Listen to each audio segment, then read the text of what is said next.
good afternoon to you. Big news in America today. Wall Street giving all of its money back. Sarah Palin getting out of the spotlight. And much of America thinks that President Obama doesn't deserve re-election. Okay, the first two obviously April Fool's jokes. But the third one is actually true. A new USA Today Gallup poll shows 50% of Americans say this president does not deserve re-election. That is right. Half of America says, no, we can't take a second term from the Obama White House. Maybe that's because of policy decisions that aren't true reform, but seem to be half measures done for political reasons, just like the drill baby drill decision by the Obama administration yesterday. Incredible care taken to give things away to special interests while pandering politics. We won't even get into the fact that under the president's plan, even a best-case scenario would only net enough oil to sustain this country for 1 year if we were lucky enough after 10 or 20 years of drilling. Or during his campaign that the president said, and I quote, with 3% of the world's oil reserves, the U.S. cannot drill its way to energy security. Sounds like another ethanol boondoggle, while we will continue to retain the risk of foreign oil. We've discussed this. Here's the deal. When you pass a health reform bill that includes very little actual reform and huge giveaways to private industry that is rigging the government, like drug companies, hospital companies, and insurance companies, when you propose financial regulation that does not address the problems that got us here in the first place and allows banks to continue to gamble with your money and keep secrets, and when you announce energy policy that benefits the oil industry's interests in certain communities that may be politically contested without actually offering a plan to relieve this country of its dependency on foreign oil, you would think that is a huge opportunity for the opposition party to call them out. What do? Propose real health reform that takes care of those special interests? Nope. Does the opposition party stand up for financial regulations that restore transparency and capital requirements, takes care of consumers and not bankers who want to harvest from the human beings in this country? Nope. Does the opposition party end our dependency on foreign oil or even propose a plan, or do they simply continue to chant the incredibly gratifying slogan, drill baby drill, even if that will do absolutely nothing to save our country from its dependency on foreign oil? No, instead they go with the following.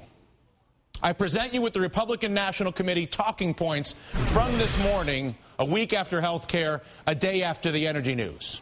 And I quote, during the past year and a half, the DNC has paid $4,464 to the limousine service Carry International. Thank you for that. Yes, their response to the mediocre at best Democrat policies that we continue to be subjected to is to talk about car services. Now, you can bet Americans not going to be fooled by either party at this point, even on April Fool's Day. In fact, less than a third of any of us identify ourselves as either a Democrat or a Republican, but nearly 4 in 10 say they are independent. That's a record. 75% of us say, bottom line, this country is headed in the wrong direction. Not because of who the president is, not because of the Democrats or the Republicans, but because the process by which we legislate is controlled by special interests who make money by rigging the game at our expense, whether it's an oil company, a union, a bank. You and I both know it. So who is going to steer us back the right way, and how do we regain a legitimate opposition party in this country to call out the ruling parties that would pander to special interests? Joining us now, Jonathan Capehart, MSNBC contributor, editorial writer for The Washington Post. Also with us, former Congressman Tom Davis, and on the phone, current Texas Republican Congressman Ron Paul. Congressman Davis, I'm going to begin with you. Why do you think we are not seeing more aggressive counters from the Republican Party with solutions to some of these problems when the policies proposed by the Democrats are so mediocre? Well, I think there's a calculation here, and it's historically based to make the midterm elections a referendum on an unpopular Congress and an unpopular administration that controls the levers of power. To the extent that you're proposing alternatives, you drive off constituency bases that may be unhappy with the status quo, but would maybe be more unhappy with your solutions. So the safe thing is to just be critical of what's going on and say, look, the midterms are an opportunity to correct this, give us a seat at the table. Obama is still president, but you can balance things out. And that seems to work when one party controls the House, the Senate, and the presidency. It worked historically in 2006. It worked in 1994. Worked in 1966. How bad do the poll numbers have to get for both parties, Jonathan Capehart, to the point where a strategy like the one former Congressman Davis just described blows up in both parties' face? Well, I think we're getting to that point now. I believe it was the Wall Street Journal NBC News poll last month that showed that everybody wants everybody gone from Washington. All the incumbents out, whether they're your congressperson or not. You want them out and replaced with someone else who's going to come in and get something done. And to just take exception to something that Congressman Davis just said, in 1994, it wasn't that the Republicans decided to run against Bill Clinton. Remember, Congressman Newt Gingrich came up with the Contract with America, a set of specific proposals from the Republican Party that were released about 6 weeks before the 94 midterm elections. And guess what happened? The House of Representatives flipped from Democrats to Republicans for the first time in 40 years. There is a precedent here for the Republican Party to run on ideas. Yeah. Now, I couldn't agree more. And the mediocrity of some of these proposals strikes me. There's huge opportunity to call out the Democrats for all their accommodations to special interests and do it better, do it more efficiently. Congressman Paul, am I naive? Am I delusional? Or is there a huge opportunity for the Republicans to actually achieve real health reform, to actually achieve real energy independence, to actually achieve real restoration of bank regulation to the satisfaction of the American people? Well, you would think so, but I'm not convinced yet. The Republicans are real good at stating that they're for limited government, and I think the people who are so upset now are upset with the government and its ineptness. But unfortunately, the Republicans lost a lot of credibility over the years because they were given a mandate from 94 on up in the early part of this decade. But they acted like Democrats, so that's why the people are so upset and annoyed. And even though they're really upset with the Democrats right now because they're incumbent, they're very worried about whether the Republicans will fulfill their promises.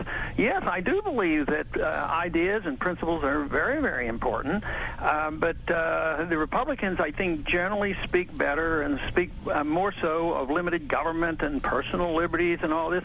But then the money they spend, nobody wants to touch foreign policy. I don't know how you can deal with any of these financial problems without dealing with foreign policy. Republicans talk about liberty and individual rights. At the same time, they do nothing, to protect personal choices. So I think they need to refine their rhetoric, believe it, and convince the people. And that's where they have a big job, because too often they didn't do it when they had the chance. But right now there should be an opportunity. I speak a lot to the college campuses, and believe me, they are very open to the views of strictly limited government and our Constitution and a lot more personal freedom that the people want. At what point, Jonathan Capehart, do the polls get so bad for both parties that the raw political calculation is that you have to go with an anti-game rigging, anti-special interest agenda as a contract in order to keep your job? I'm not sure. Mighty low, I bet, though. Say that again? I said the poll numbers probably have to get mighty low for that to happen. No, they would have to get very, very low, and I'm not sure how much lower they can get. But remember, the polls right now are snapshots in time. Yep. I would be very curious to see come September and October where the poll numbers are, where the president's job approval rating is, where people's feelings are in terms of the health care law and whether they want it repealed, whether they want repeal and replace. Right now, people are still learning what's in it. Come August, September, November, that's when I'll start paying attention to those numbers, and that's when those folks on Capitol Hill and in the White House are really going to start paying attention. And my bet is as people see all the various accommodations in any of these proposals, whether it's the energy one, the health care aspects, or the banking ones, I think any party that's willing to get rid of those special favors and call out the game rigging will likely be a winner, but maybe that is, again, could be delusional. I appreciate all three of you making some time for the conversation with us this afternoon. Here